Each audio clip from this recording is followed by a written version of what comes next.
We've been talking a lot about obscure villains lately, which I feel like is taking over my channel in a way that I love. DC has so many villains with potential, just sitting on a shelf. Today's villain is Shyla Kor-Onn, a Supergirl villain from the 70s, which is a very interesting decade for DC. The 70s in many ways were a fusion of the darker 80s stories and the silly 60s stories. It can sometimes be noticeable that there's shades of both serious and camp in different comics. Sometimes it can be done very well, sometimes it's a bit perplexing. A good example of this is the Supergirl series from the 70s, last issue of which we actually made a video on if you're interested. Card and link, shameless plug. That series would be cancelled at issue 10, with Supergirl, Jimmy Olsen, and Lois Lane comics all being put into one comic, Superman Family, an anthology series of Superman supporting characters. The Supergirl stories in Superman Family are actually where Shyla debuted, starting in the Superman Family issue 183 from 1977, which by the way is a lie. This series took its numbering from Superman's pal Jimmy Olsen. In actuality, this is only issue 20 despite the number on the cover. It would make this series feel like it was going on for so much longer than it actually was. We start our story with Supergirl saving an astronaut from malfunction, as we also see a silhouette of someone forming in the void of space, who proclaims she'll be getting revenge on Supergirl. We also see the accident seemed to have actually been the astronaut's fault, but exclaims that he was having a nightmare in that moment, as if he was being controlled. We then cut to Linda working. At this point in canon, Linda Danvers was a college counselor at the New Athens College, which as a concept I think could have been interesting, but a bit of a missed opportunity, especially since a lot of these stories treat this job as a private investigator or a political advocate, both of which are also interesting, just not the job she has. There's a new researcher working at the college, Sylvia Shadow, who's doing research and sleep study. This study is looking for volunteers who will both be paid and not be at risk. Well, not be at risk according to Sylvia herself. Linda meets Sylvia where she tries to encourage her to sign up for the study, and is very disappointed when she declines, in a way where he seems to imply that she knows Linda is Supergirl. That night, Supergirl has to stop a car accident because a student from the college fell asleep behind the wheel, followed by a day of work to see that a lot of students who volunteered for the experiment are now sleeping at random times. Although question, if there are any sleeping trans, why are they here? Wouldn't they just not have woken up that morning?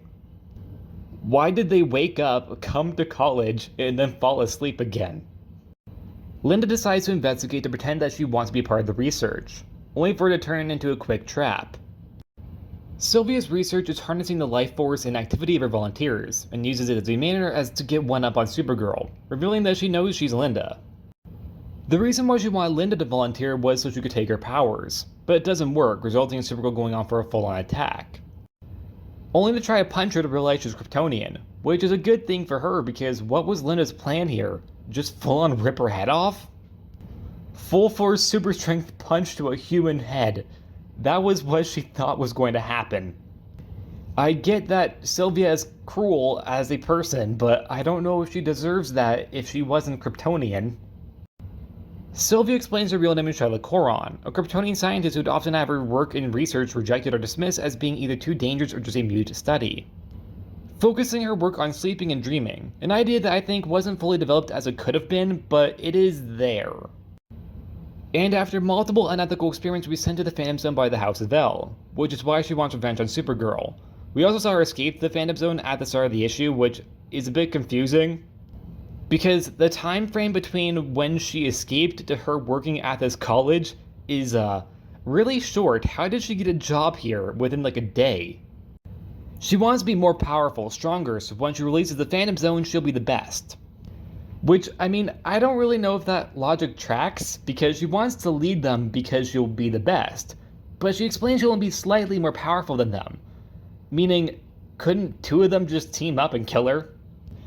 Zod and Jax-Ur could just decide to work together and kill her. Shyla flies to the fortress, getting to a brawl with Linda, as she tries to release the Phantom Zone, only for Linda to then send Shyla back into the Phantom Zone, which will be important later.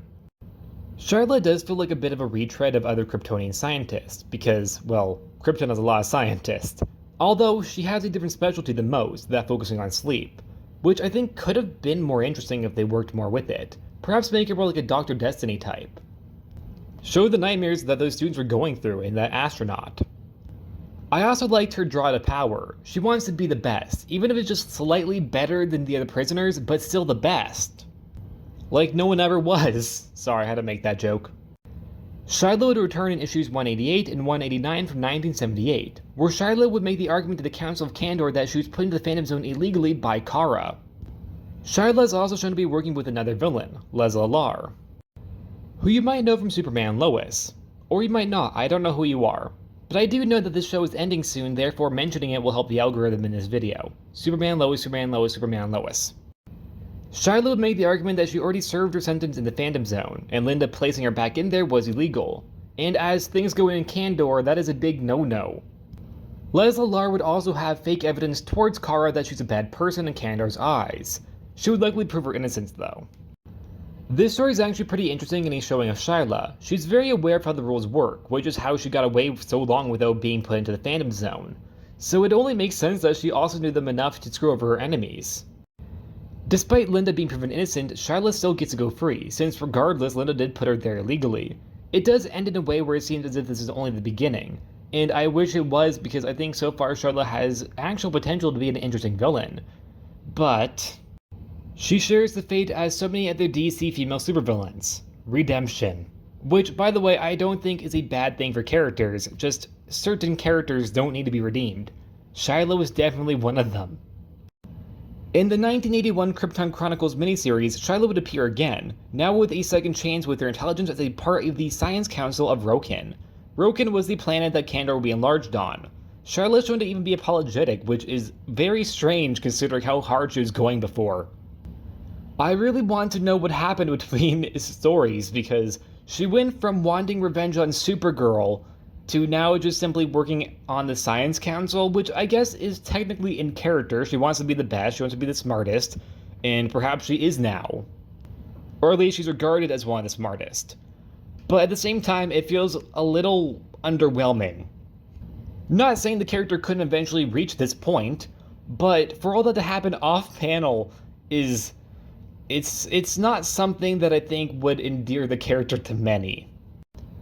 Shyla has since then only made a single appearance, after Crisis, after Flashpoint, and into Rebirth, where in Supergirl issue 9 from 2017 in the arc with Batgirl and her escaping the Phantom Zone, Shyla's briefly shown in the Phantom Zone, or a character named Shyla's briefly shown in the Phantom Zone. I'm not entirely sure if this is meant to be the same character because they have completely different character designs and very different personalities. Now Shyla's an underling for Zadu, not wanting to be the best but simply just being loyal to Zadu. Also, yes, I know I'm probably mispronouncing his name. A part of me wonders if this was actually intentional or if it was just a coincidence, because DC has precedents in the comics of, for some reason, using the same names for different Kryptonian characters. A good example of this is Mala from Superman the Animated Series, who was actually an original character to the show, but there was also a character from the comics named Mala who was also a Kryptonian from the Phantom Zone, although male. The two characters were not intended to be the same character, but there's so many similarities many people think that they are the same character, in that Mala on the show was just a gender-bent version of Mala from the comics. So is Shyla and Shyla the same person, or is it just a coincidence they both have that name? Most sources say they're the same person, but a part of me doesn't believe it, because even though yes, they're both from the Phantom Zone, that's really the only quality that they share. Everything else is completely different, even appearance. Overall, I think Shyla was a bit of a waste. She was underestimated as a scientist, and her specialty being about sleep could have been interesting. Maybe turning her into a science-based alien Dr. Destiny type? While I don't think the character had longevity forever, I definitely think she deserves more than what she got. Being redeemed off panel feels very much like a cop-out, like the character really didn't... The character deserved more, she didn't deserve that. At least redeem her on panel. Too bad that CW Supergirl's over. I think Shyla could have worked well on that show. Maybe not as a villain for an entire season or even an arc, but she could have been a good reoccurring freak of the week, in my opinion. And that's it. What are your thoughts on Shyla? Could she have been more? Do you think the character deserved more than just be redeemed off panel? Or do you think the character very much was one note in a retread of other Kryptonian scientists? Like always, please like, subscribe, and I'll see you guys next time. Bye!